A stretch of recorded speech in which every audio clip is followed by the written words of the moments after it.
Pagi Sakelar, selamat pagi semuanya. Hari ini kita memasuki Sakelar kita di hari yang ke-68. Dan di hari yang ke-68 ini, pembacaan Alkitab kita terambil dari kitab Yosua pasal 18 sampai dengan pasal yang ke-21. Dan inilah dia Bible Summary untuk kitab Yosua pasal 18 sampai dengan pasal 21.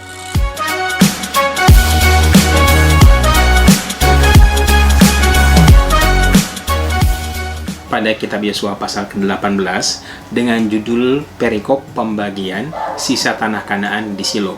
Jadi, pada perikop ini diceritakan Yosua dan orang-orang Israel berkumpul di perkemahan di Shilo. Kemudian di sini Yosua menegur orang-orang Israel karena walaupun tanah itu ternyata sudah direbut dan dimenangkan keseluruhan, tetapi orang Israel belum bergerak untuk menduduki tanah tersebut. Jadi masih ada 7 suku yang belum mendapatkan bagiannya. Kemudian Yosua memerintahkan kepada 7 suku tersebut supaya masing-masing suku mengirim 3 orang untuk mengelilingi seluruh tanah tersebut dan kemudian membuat perinciannya. Jadi seluruh tanah yang sisa tersebut dikelilingi kemudian dibagi 7.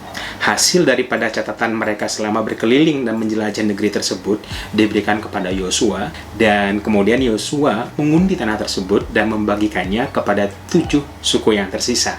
Masih di pasal 18 dengan judul perikop milik pusaka Benyamin. Jadi di sini diceritakan Yosua mengundi tanah tersebut dan pada undian pertama jatuh kepada suku Benyamin. Adapun tanah milik Benyamin itu adalah dari Sungai Yordan sampai teluk utara Laut Asin beserta dengan batasan-batasan lainnya. Untuk detailnya nanti bisa teman-teman baca sendiri ya. Dan suku Benyamin memperoleh 14 kota dengan desa-desanya. Kemudian kita lanjutkan di kitab Yosua pasal yang ke-19 dengan judul perikop milik pusaka Shimeon. Dan kemudian di sini diceritakan Yosua mengundi lagi dan undian kedua jatuh kepada suku Shimeon. Suku Shimeon mendapat milik pusaka yang berada di tengah-tengah suku Yehuda, karena ternyata suku Yehuda ini tanahnya terlalu lebar buat mereka. Oleh karena itu, yang di tengah-tengah ini diberikan kepada suku Shimeon. Adapun suku Shimeon ini memiliki 17 kota beserta dengan desa-desanya. Kemudian masih di pasal yang 19 dengan judul perikop milik pusaka Zebulon.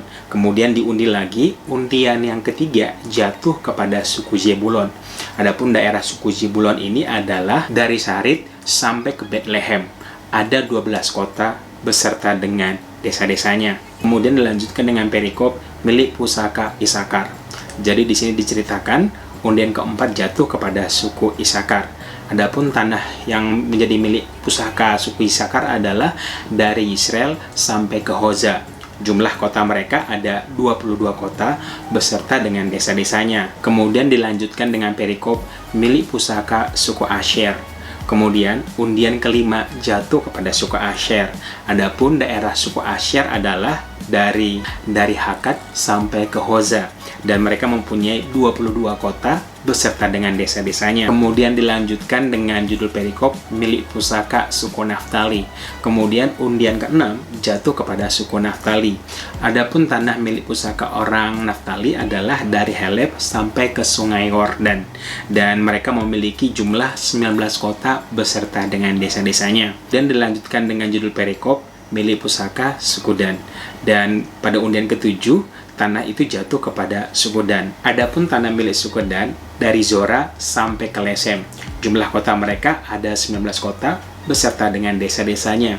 Masih di pasal 19 dengan judul perikop milik pusaka Yosua. Untuk Yosua sendiri memilih satu buah tanah yaitu Timnat Serah di pegunungan Efraim sebagai milik pusakanya. Kemudian kita lanjutkan di kitab Yosua pasal yang ke-20 dengan judul perikop kota-kota perlindungan. Kemudian Tuhan berfirman kepada Yosua untuk melakukan segala perintah yang telah dititipkan kepada Musa, antara lain berkenaan dengan kota-kota perlindungan yang harus ada di orang Israel. Kota perlindungan ini seperti yang kita sudah bahas pada pasal-pasal sebelumnya adalah tempat di mana apabila seseorang membunuh sesamanya tanpa sengaja, tanpa ada permusuhan, tanpa ada rasa benci, orang-orang tersebut bisa melarikan diri ke kota perlindungan dengan tujuan para penuntut tebusan darah tidak dapat membunuhnya. Dan aturan mainnya adalah orang yang bersalah tersebut, orang yang membunuh saudaranya tanpa sengaja tersebut, akan datang ke kota perlindungan dan bertemu dengan para tua-tua di sana dan menceritakan kasusnya. Dan para tua-tua itu menerima si orang ini berada di tengah mereka, baru kemudian diadakan sidang. Dan setelah sidang diputuskan kalau memang benar ia tidak bersalah, maka orang tersebut harus tinggal di kota perlindungan sampai imam yang diurapi meninggal.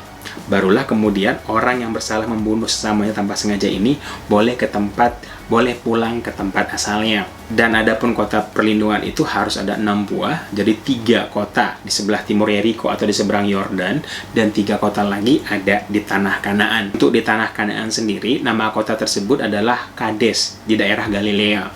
Kemudian ada Naftali dan Sikem di daerah pegunungan Efraim. Kemudian ada Kiryat Arba di Hebron. Kemudian ada Kiryat Arba di Hebron atau pegunungan Yehuda.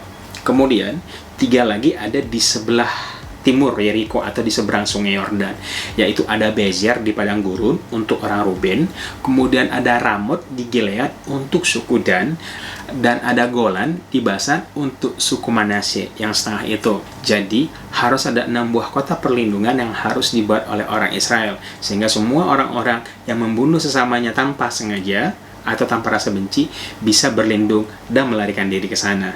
Kemudian kita lanjutkan ke pasal 21 dengan judul perikop kota-kota orang Lewi. Jadi di sini diceritakan masih di Silo, ya, para tua-tua orang Lewi, ketua-ketua suku orang Lewi mendatangi Imam Eleazar dan Yosua dan meminta tanah yang menjadi milik mereka. Seperti yang diperintahkan oleh Musa, maka semua suku-suku yang ada di Israel harus memberikan tanah beserta dengan ladang-ladang pengembalaannya kepada suku Lewi.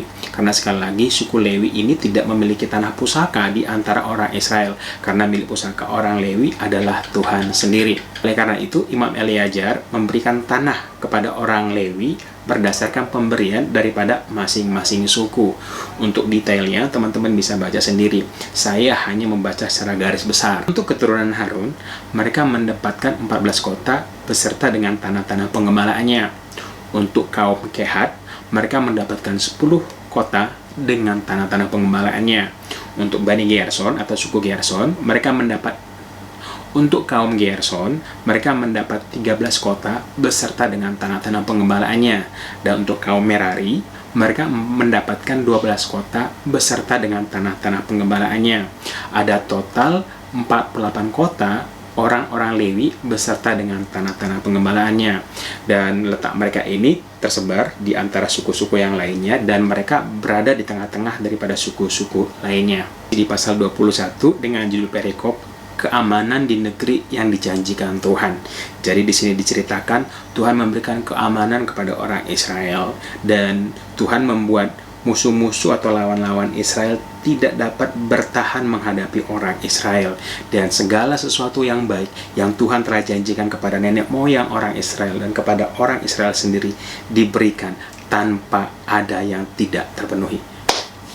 So, itulah dia Bible Summary untuk kitab Yosua pasal 18 sampai dengan pasal yang ke-21. Dan sekarang saatnya kita masuk ke dalam renungan kita hari ini. Ada perenungan kita hari ini di video berikutnya.